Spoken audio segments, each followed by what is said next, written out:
എവിടെ ആ കൈ ഇങ്ങോട്ട് കൊണ്ടുവന്നേ നോക്കട്ടെ. എവിടെ ഇങ്ങോട്ട് കൊണ്ടുവന്നേ? പേരെന്താ? എന്നോട് പേര് പറയുമോ? എവിടുന്നാ വരണേ?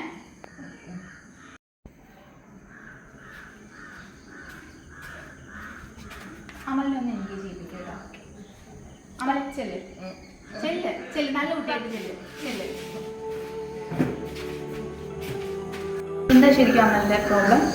അമലിൻ്റെ ഫാദറും പാരൻസ് നമ്മളെപ്പോഴും ഇഷ്യൂസ് ആണല്ലോ. നമ്മൾ കുഞ്ഞിലെ തൊട്ടേ അതൊന്നും നമ്മൾ ശ്രദ്ധിക്കുന്നില്ല. അവരുടെ വഴക്ക് കാണുമ്പോഴാണ് മുക്കിൽ കുത്തിവരക്കൽ, പെട്ടെന്നൊരു ഭ്രാന്തുള്ള പോലെ ജസ്റ്റ് മുടി പിടിച്ച് വലിക്കുക, അവരുടെ വഴക്ക് കഴിയുമ്പോൾ ഇവനൊരുമാതിരി ഇരുട്ടത്ത് ഒരു റൂമിലിരിക്കൽ. പിന്നെയാണ് അവൻ്റെ ഒരു കസിൻ സിസ്റ്ററാണ്. അപ്പോൾ ഇവരുടെ വീട്ടിലടക്കം ഞാൻ പോകുമ്പോഴാണ് ഈ ഒരു സിറ്റുവേഷൻ ഞാൻ അറിയുന്നത്. അപ്പോൾ ഇത്രയും വലുതായത് സ്ഥിതിക്ക് ഇനി എന്ത് ചെയ്യണം അറിയില്ല.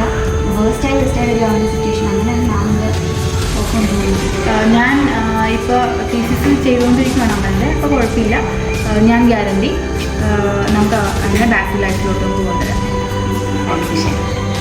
ജന്മനാലെയോ ജീവിത സാഹചര്യങ്ങളാലോ പല വിധത്തിലുള്ള വൈകല്യങ്ങൾക്ക് അടിമപ്പെട്ട് കഴിയുന്ന സഹോദരങ്ങൾ നമുക്ക് ചുറ്റുമുണ്ട്. ചെറിയ വലിയ സ്വപ്നങ്ങൾ കാണുന്ന അവർ തളർന്ന ശരീരവും തളരാത്ത മനസ്സുമുള്ള, ആരും കാണാത്ത ചിറകുള്ള ചില ഡിഫറൻ്റ്ലി ഏബിൾഡ് പേഴ്സൺസ്. അവരും സഹജീവികളാണ്, സഹതാപമല്ല കൈത്താങ്ങാണ് അവർക്ക് ആവശ്യം. Thank you. Represented by group number 3.